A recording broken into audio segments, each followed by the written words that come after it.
You thought they were drawn to your light, but they were following your silence.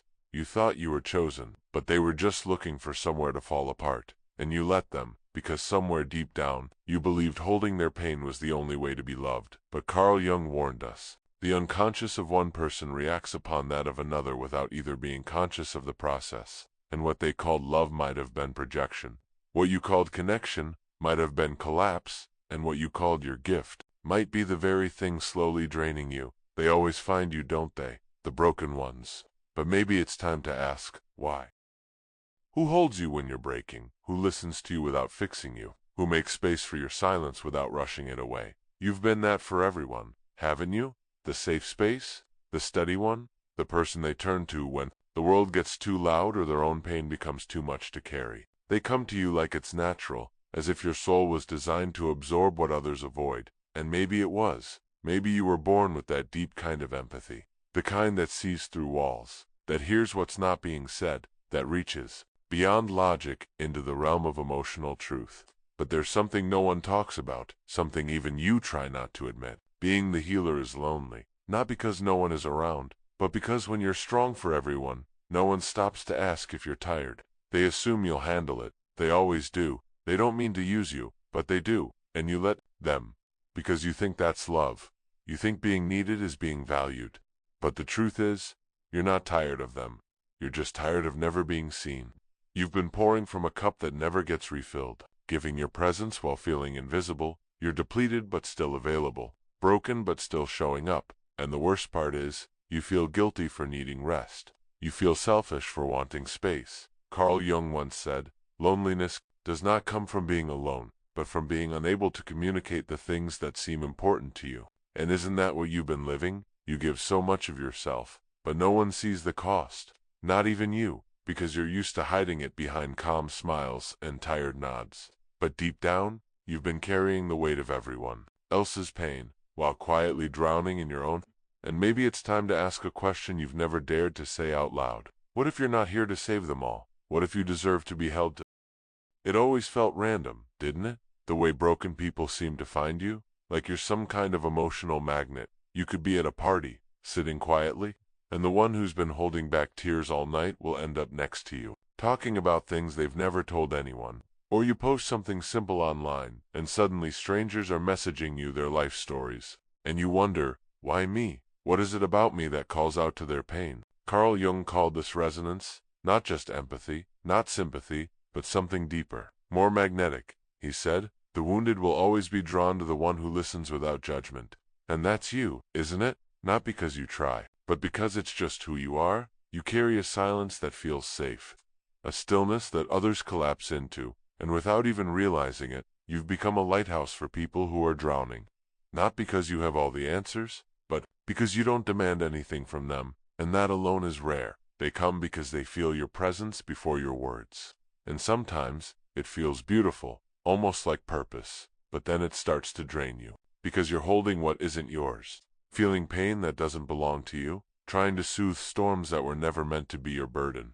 And somewhere in that cycle, you begin to disappear, not all at once, but slowly, quietly, because your energy is going where your boundaries should have been. And they don't see it, they just see you as kind, strong, endlessly available. But Jung warned that this kind of openness is dangerous when unconscious, because if you're not aware of your energy, you'll confuse resonance with connection and emotional projection with truth. And that's how you end up in relationships that consume you. Not because you're weak, but because your depth was never meant to be an open door without a lock. And maybe now, for the first time, you're starting to see it. Maybe it wasn't random at all. Maybe they didn't find you by chance. Maybe your soul was quietly sending out a signal that said, I'll carry what you can't. And they heard it, and the question is, how many times have you mistaken that signal for something real, when it was only unconscious resonance? They didn't come to know you, they came to unload into you. And that's what's hard to admit. They weren't drawn to your soul. They were drawn to your capacity to hold space. And once that capacity faded, so did the bond. They said you were calming, easy to talk to, comforting. But deep down, you started to feel like a tool, not a human, like someone whose presence only mattered when others were unraveling. And the moment you needed something back, things shifted, not slowly, but instantly. You were left wondering, was there ever any real connection, or were you just filling a gap in someone else's system? You were the regulator, the grounder, the listener, and it felt like purpose, until it didn't. You thought they stayed because they saw you, but they stayed because you didn't say no. You thought it was love, but it was access. You weren't being valued. You were being used, gently, quietly. They didn't fall for your soul. They fell into your silence. Carl Jung said, people will do anything, no matter how absurd, to avoid facing their own soul. And sometimes, avoiding means outsourcing. They gave you their chaos so they wouldn't have to hold it. And you called that connection. But it was collapse. It didn't happen all at once. It dissolved you piece by piece, until your worth became a service, and your presence became a transaction. You became their silence, their calm, their mirror, but not their equal, not their counterpart. And that's when it began to ache, not because you wanted praise, but because no one ever paused to ask how you were doing. You stopped being a person and became a function. And when you tried to set a boundary, the guilt wasn't theirs, it was yours, because you had trained yourself to feel responsible for their peace, even when it cost you yours. And that's when the illusion collapsed. Not all at once, but in fragments. You weren't chosen. You were used, softly, invisibly, and you said yes to it, because you thought it meant something. But it only meant you were available. And now, the question that sits heavy on your chest is this. If your worth wasn't tied to what you give, who would still be standing next to you? You were there for everyone, but when it was your turn to break, you disappeared quietly, not because no one cared, but because you didn't know how to let them.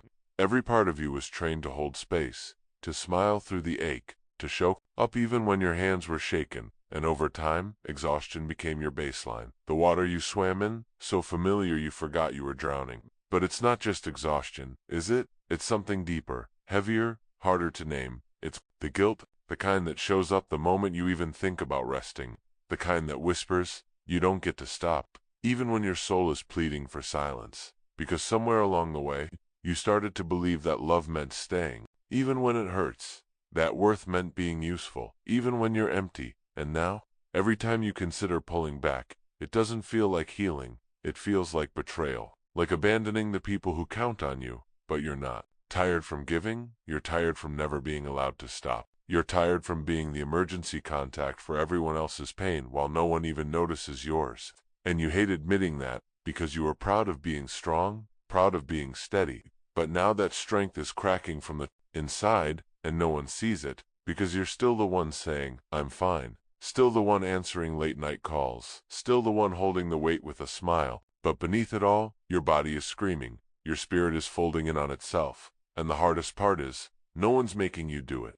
It's you. You've internalized the lie that your needs are a burden, that rest must be earned, that you have to prove your worth keeping by staying available. Always. But Carl Jung once said, the most terrifying thing is to accept oneself completely. And maybe that's what this exhaustion is really about. Not the people, not the pressure, but the terror of stopping and finally having to face the part of you that doesn't know how to exist unless you're holding someone else together.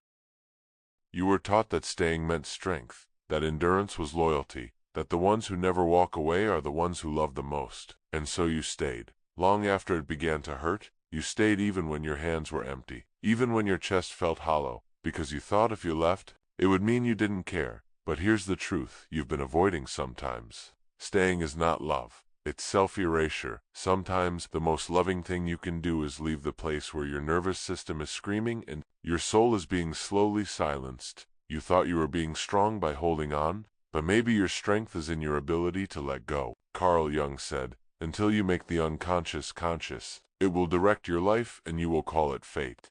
And maybe that's what this has been all along. A role you didn't choose but kept repeating, showing up again and again. Not because it was right, but because it was familiar. And now, for the first time, you see it for what it is, not compassion, but compulsion, not healing, but a habit of abandonment, not of them, but of yourself. And this time, you choose. Differently, you say I'm stepping back, not in anger, not in fear, but in reverence for the self you've ignored for too long. And yes, they might not like it. They might call it cold, selfish, dramatic, but that says more about their need for you than your need to stay. You're not abandoning them. You are choosing you. You are no longer the emotional landfill for other people's avoidance. You are no longer the one who overextends just to feel worthy. And this is not failure. This is reclamation.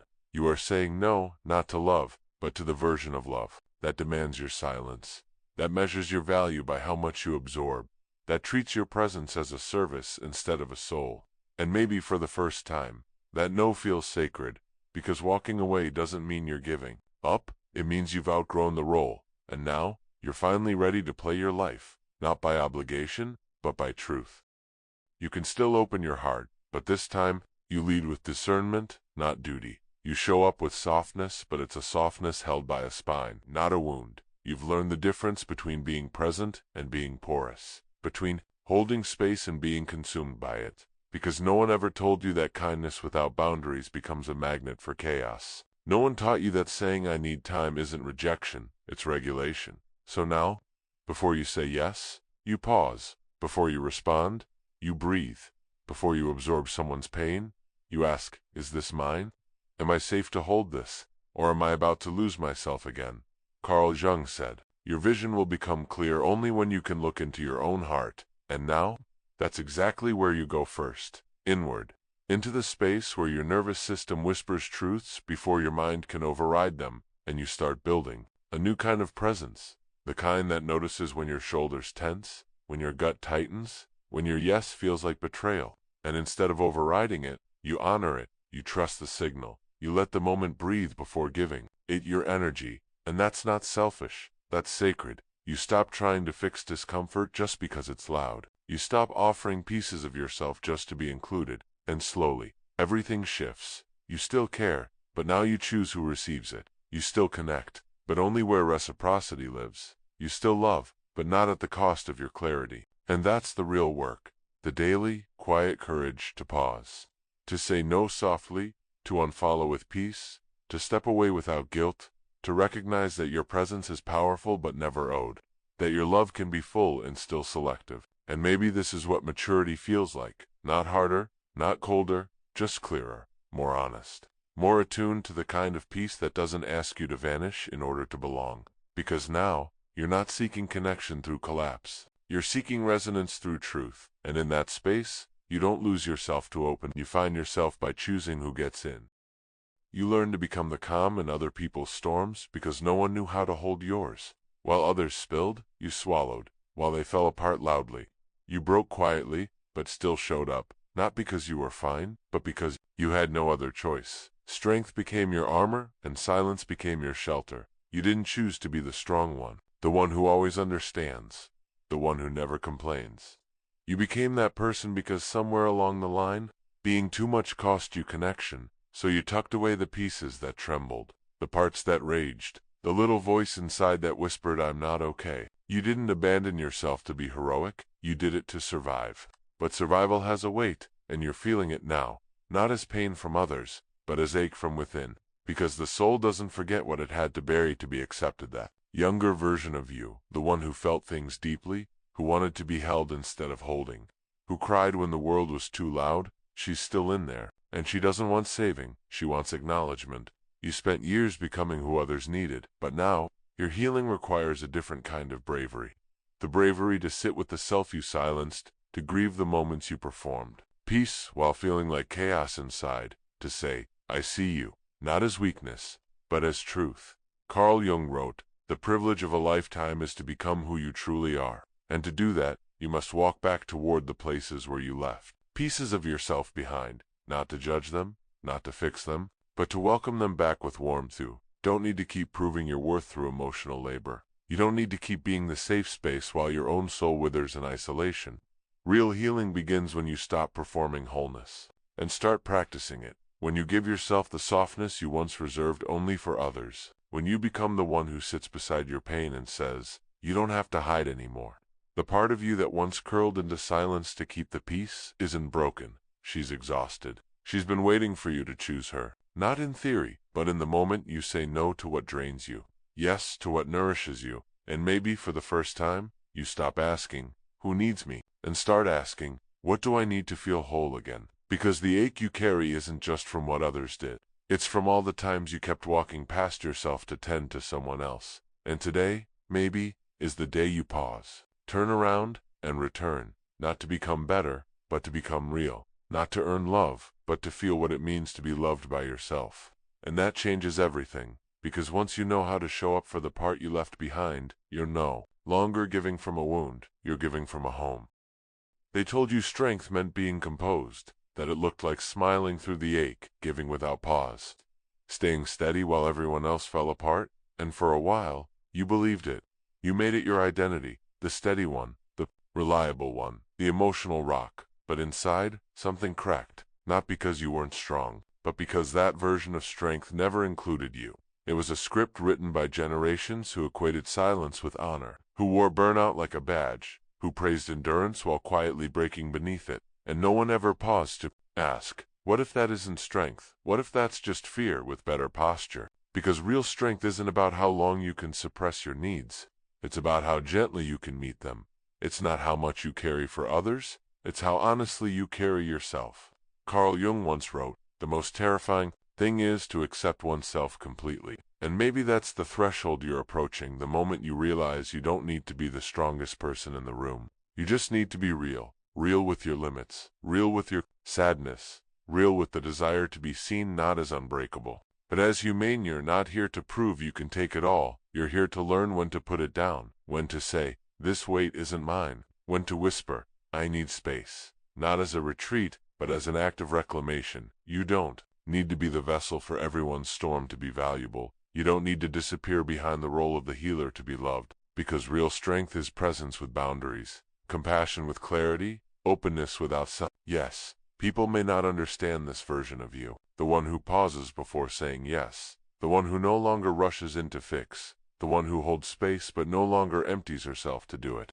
They may call you distant, changed, different, but that's okay, because you are. You're no longer holding on to love by shrinking, no longer clinging to connection by self-sacrifice. And that shift will scare the people who benefited from your old version. But don't let that scare you. Strength now means softness that refuses to collapse. It means resting without apology, saying no without guilt, crying without shame, and allowing yourself to be seen not just when you're composed, but when you're honest, tired, unsure, and still worthy. Strength is finally looking in the mirror and saying, I don't have to break to be strong. I don't have to disappear to be loved. I can be both healer and human. And when you live from that truth, you stop attracting those who only see your light as something to plug into. Because you're no longer available for emotional extraction. You're no longer handing out pieces of yourself just to feel needed. You're choosing something deeper, connection that honors, not consumes, love that holds, not drains, presence that is shared, not expected. This is the kind of strength no one taught you, the kind that doesn't roar, but breathes, that doesn't chase validation, but cultivates inner quiet, that doesn't prove itself through suffering, but through presence. This is the strength of someone who has returned to themselves, fully, fiercely, softly. You were never just helping people heal. You were hoping quietly, silently, that someone might see you too, not just the strength, not just the calm, not just the light you gave away, but the whole truth of you, the part that gets tired, the part that cries in the dark, the part that wonders if anyone will ever stay when you're not glowing, not soothing, not saving. For so long, you made space for others because no one ever made space for you, and maybe that's what they missed. That underneath your ability to hold pain, there was a soul longing to be held. Underneath your wisdom was weariness, and beneath all the ways you made others feel seen, there was one unanswered ache. Will anyone ever see me when I'm not useful? Carl Jung once said, wholeness is not achieved by cutting off a portion of one's being, but by integration. And now, you're beginning to understand that your healing gift was never meant to be a mask. It was meant to be a mirror, not just for others but for you. To turn inward, to look at the part of you that was always quiet, always composed, always available, and whisper, you don't have to do that anymore, because you were never meant to carry the world on your shoulders. You were meant to return to your own center, to recognize that you are not the light only when you're giving. You are the light even when you rest, even when you say no, even when all you do is simply exist. This is the truth you were never told, that your healing isn't complete when others are fixed.